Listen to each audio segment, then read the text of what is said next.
Columbia University safely into the finish corral, and he definitely earned run number 2 later on today. Jacob Morris now from St. Joseph's College of Maine in bib number 117.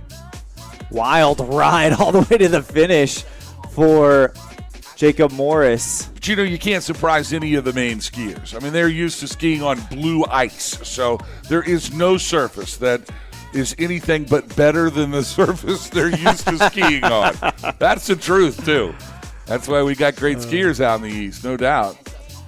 54.10 for Nolan and St. Olaf. St. Joseph's College of Maine's Aidan Wolfinger wearing bib number 129 now halfway down the wall. He'll be followed by St. Olaf's Gabe Lassard.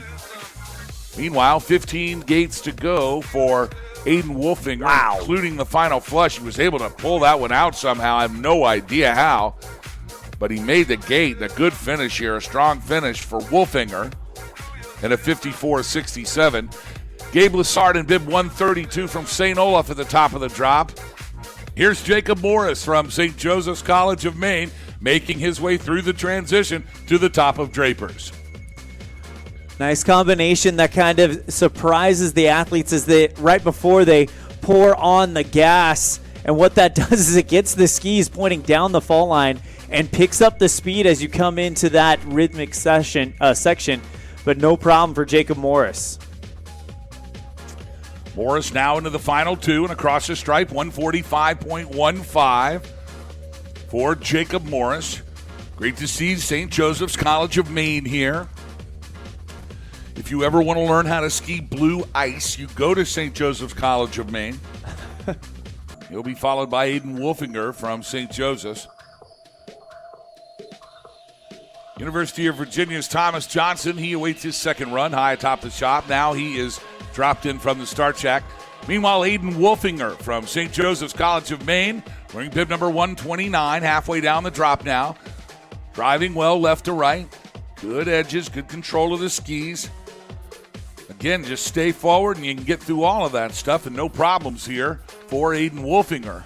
One thing that really stood out to me about Wolfinger's skiing was great flexion and extension, absorbing everything the terrain has to offer, using his knees as a shock absorber. He's a quality skier right there. We're going to see more things from Aidan Wolfinger. You can just tell by his form and technique.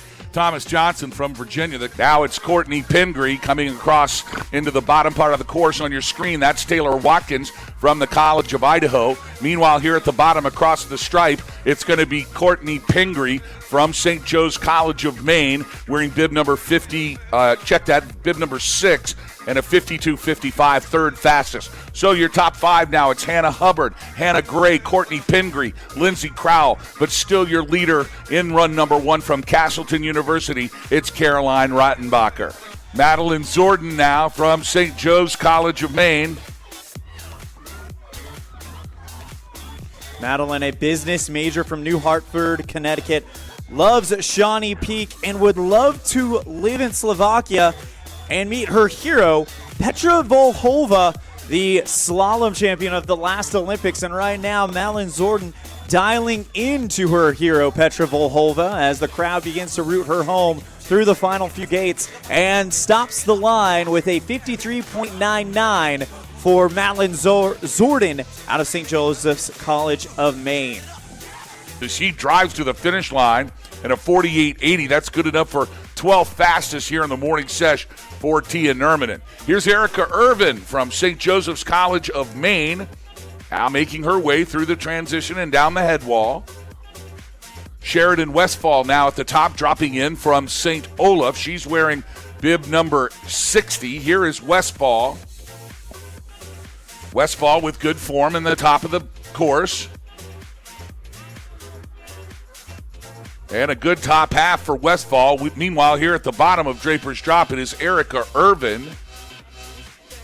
And Irvin, no problems through the flush, and she'll safely arrive in a 55.94. So a good run for Erica Irvin. Emily Alkier from Babson College across, wearing bib 72, 49.81. What a great run here from Emily Alkier, 17th fastest. That could very well be in the top 30. Emily with a good first run. She'll be back here this afternoon for run number 2.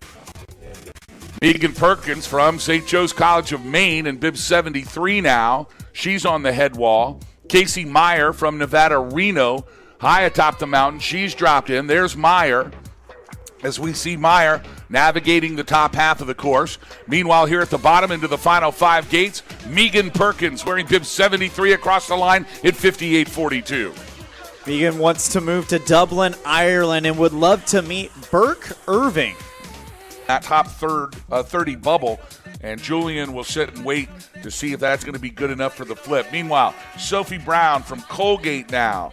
Sophie making her way through the top, through the middle section of Draper's Drop. We're watching Sarah Hotchkiss from St. Joe's College of Maine high atop the mountain. Meanwhile, here in the final 3 gates, it's Sophie Brown. Sophie Brown, an economics major coached by GS Run 1 setter Todd Enders. And at the top of the wall, it's Sarah Hotchkiss. Mallory Miller from Sierra Nevada University. She's getting ready to drop in. Here is Hotchkiss wearing bib number 94. And now from the top, it's Mallory Miller. Miller for the Eagles. We'll take a look at her in just a second as Hotchkiss finishes strong here and across the line. Mallory Miller now. Good warm-up, a chance to catch your breath before you come down. This absolutely massive trail of attrition coming down this course. Into the final flush, this is Paige McGarry. Courtney Pingree from St. Joseph's College of Maine has started her final run. And a wild ride by Paige McGarry as the University of Colorado Boulder athlete stops the clock at 1:48.08. Courtney Pingree now wearing bib number 6 from St. Joseph's College of Maine at the top of the drop. And she'll be followed by Camilla Guklowski from Hobart Williams Smith. Here's Guklowski out of the start shack into the top section. Having a good ski through the first 15 to 20 gates upstairs. Meanwhile, here at the bottom with 8 gates to go, it's Courtney Pingree. Pingree, 42nd fastest after the morning sesh skiing for St. Joseph's College of Maine. Pingree, a big Spider-Man fan, would love to meet Tom Holland and is a sports management major. A 153.28. It was 47th fastest. Had a potential top 50 finish here and straddled the final gate. That's a tough break for Corey Ann Delaney. St. Joseph's College of Maine's Madelyn Zordan in bib 44 next to come through. No problems down Draper's Drop for Zordan, and Zordan with a final time of 1. Huge step forward this week, and now they're just kind of getting ready to rise up and get ready to be with the Rocky Mountain Colleges, with the College of Idaho's, with the Castletons, and with the Sierra Nevadas. Here's Piper Gardner, and Gardner safely in at 156.04. Erica Irvin now from St. Joseph's College of Maine, their inaugural appearance here in the USCSA National Championships. Great to see them here. Irvin coming down the head wall, and now out of the start block, it's Sophie Brown from Colgate. And Brown skiing well through the top half. Colgate, one of those schools that seems like they always bring quality skiers year after year. And Erica Irvin, Sophie Brown, one of those. But Erica Irvin, looks like she might have missed that last gate. She did. Oh, that's a tough break for Irvin. Irvin had it all done, and in the last gate was unable to negotiate that. She's going to be okay, though, and now we've got a crash here down. She's up and she's moving, so that's a good news, but a tough break for Claire O'Brien. 1 gate to go for Claire, but Claire is in the finish corral nonetheless. She has made her way into the finish corral, and we're glad she's okay. So good news for UMass's Claire O'Brien. Now here at the bottom, it is Maeghan Perkins. Perkins from St. Joseph's College of Maine. She had a good second run, and she'll swipe the line at a 2:03.88. It's got to be happy with that 2-run combo. Part of a big contingency that St. Joseph's College of Maine brought here to USCSA Nationals. Great to see them back. But, boss, as I was saying, that tells me that the snow you're seeing come off the skis, you're seeing it at the top of the course and at the bottom. That tells me 2 things. Number 1, it's soft. And dropping in Sarah Hotchkiss from St. Joseph's College of Maine. Here is Hotchkiss as well. Again, Hotchkiss doing exactly what we've seen a lot of skiers do and what they should be doing, blocking that gate with the pole, taking the impact there, and kind of using that as kind of like as a gun sight to let you know where your body positioning is. Here comes Aidan Wolfinger from the University of California at Berkeley. A good two-run combo, 207.19. Sarah Hotchkiss from St. Joseph's College of Maine. She is making her way down the middle, but up top it's Northeastern University's Alexandra Cregan. Meanwhile, Hotchkiss from St. Joe's into the final flush. And now 5 gates to go for Hotchkiss, wearing bib number 94. And Hotchkiss has a great second run here, a two-run combo, 204.02, and she is just happy to be down in one piece. What a monster run this thing is today. And I gotta say, Sarah had a really good line from top to bottom. That was something I was watching and was really impressed. Combo, she'll be back on Thursday.